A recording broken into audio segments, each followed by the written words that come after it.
کچھ رمضان کے متعلق بات کرتے ہیں۔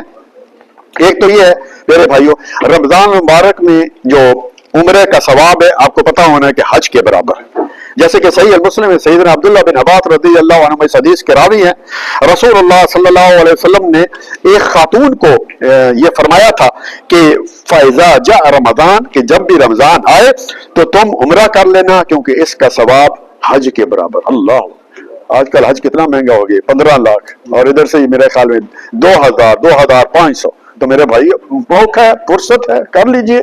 اسی طرح ایک دوسری حدیث میں فرمایا حجتاً مائیہ، میرے ساتھ حج کرنے کے برابر، یعنی جو رمضان میں عمرہ کرتا ہے وہ اس طرح ہے جس طرح کہ اس نے نبی صلی اللہ علیہ وسلم کے ساتھ جو ہے حج کیا۔ اللہ اکبر۔ اسی طرح میرے بھائی آگے چلتے ہیں کہ روزہ دار کی جو ہے وہ دعا قبول ہوتی ہے۔ رسول اللہ صلی اللہ علیہ وسلم نے فرمایا، سلسلۃ احادیث سے صحیحہ کی حدیث نمبر 1797 ہے کہ ثلاث دعوات لا ترد، کے 7 آدمیوں کی دعا رد نہیں کی جاتی، اس میں ایک ہی ہے دعوت الصائم، اور روزہ دار کی دعا۔